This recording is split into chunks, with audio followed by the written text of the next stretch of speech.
Today, let's walk through some 3-thread serger stitches. Welcome, I do sewing and DIY related content, and today we are going to be walking through some 3-thread serger stitches as well as how to get your serger all set up for this. So as I said before, this is going to be focusing on 3-thread methods. I have a whole video on 4-thread methods. I'm going to be using the Singer Making the Cut S0230 serger to walk through all of this. If you're interested in that 4-thread method, I will include a link to the video in the description as well as the top, but today we are focusing on those 3-thread methods. So for a 3-thread method, you only are using one needle. So you only want to keep the right needle in your machine, and we will walk through a little bit more how you do that, how you take it on and off. And then you also have your lower looper and upper looper threaded as well. And we will walk through all of this. So we are only using the green, red, and yellow, so those channels on my serger, and we are going to walk through how you get all of this set up.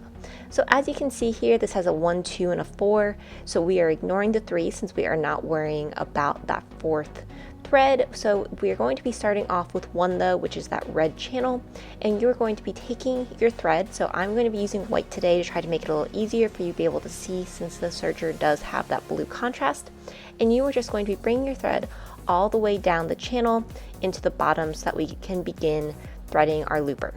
Now this is our upper looper, so it is slightly easier than that lower looper, which will be our second string that we are going to be threading.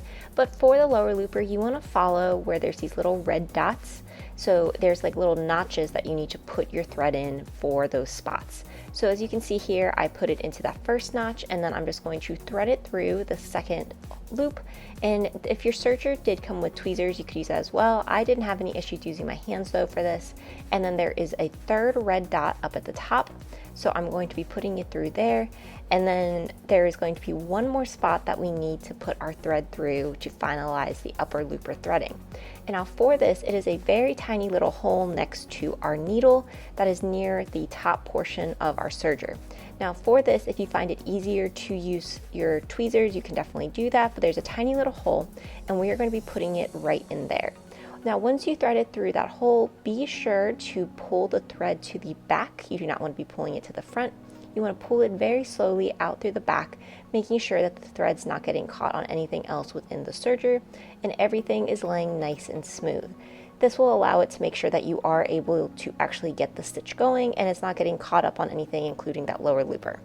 Now it's time to start on the lower looper, which is probably the most daunting of the threading.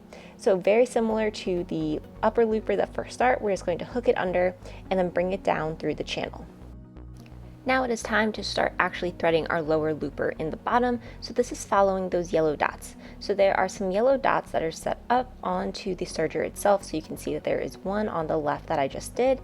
And then there is another little hook, the little yellow dot up near the top. So where my hands are now, right there. And you are going to be just looping your thread through those two. Now there is one more yellow dot that we need to loop through near the bottom, which is very similar to where our upper looper was. And now this is where things get a little trickier. So there is a loop right here that we are going to be putting our thread through to begin the whole process of actually threading the lower looper portion. So now here is, you can see like a little bit more of a detailed diagram. And with the diagram, what I try to do is get my lower looper to be set up exactly how their diagram is. So that means, adjusting the wheel on the side to make sure that everything is lined up exactly like these 4 images. Once it is all lined up, I then start the threading process. So I take my thread and there is a tiny little hole up at the top. So there's a little looper portion here and I am just going to put my thread into that little looper. So you can use your tweezers to do this. I am able to use my hands to do this though. And I just bring my thread through that hole and very carefully pull it out the back. So I'm showing you here that you can see like it's gone through. So now I'm just pulling my thread up. And then what you want to do is make sure that your thread is now connected. There is a little grab hook near the bottom, so where my hand is now, and you want to make sure that your thread is connected on there. So I'll zoom in a second to show you specifically what this looks like, but you want to make sure that your thread is on both of those 2 hoops. And then you are going to hold your thread and you are going to be lifting, there's a little lever, and pushing this back into your machine. So you can see here I'm showing you that the lever is at the bottom. I'll bring this camera up so you can see it. There's a little lever right here and we are going to be pushing this lever up, holding our thread at the same time. And this will then allow us to thread our lower looper. So just pushing that in there, and at this point our lower looper is threaded.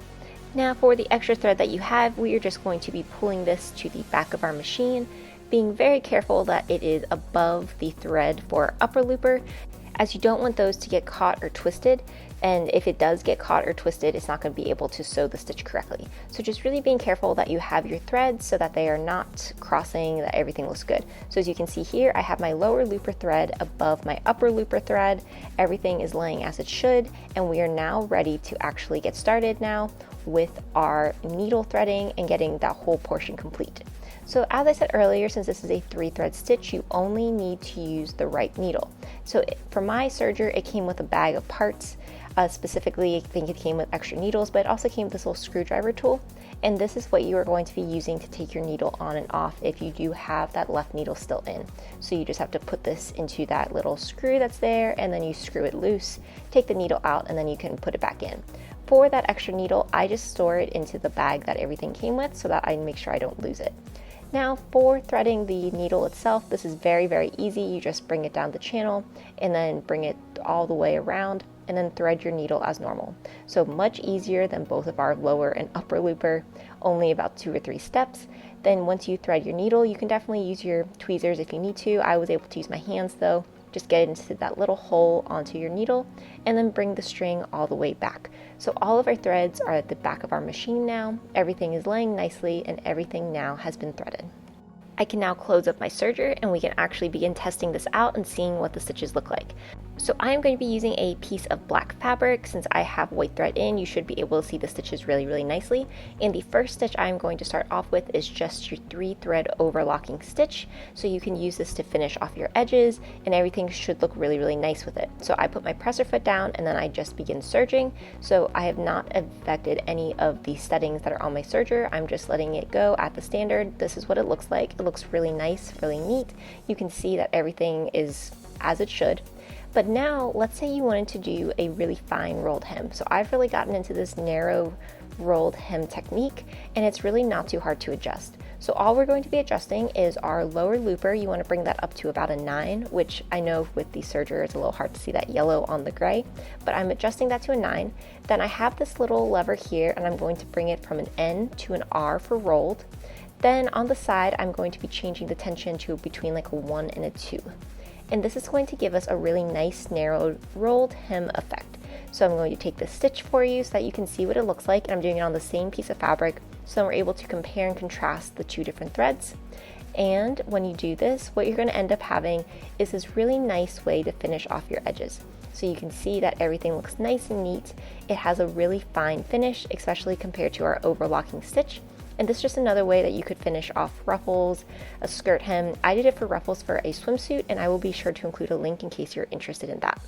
I hope you enjoyed this video. If there's other techniques you would like to see with your serger, please let me know. I'm learning so much by doing these. I hope you are as well. Be sure to like, comment, and subscribe, and tell me what type of videos you want to see next. Thanks for watching.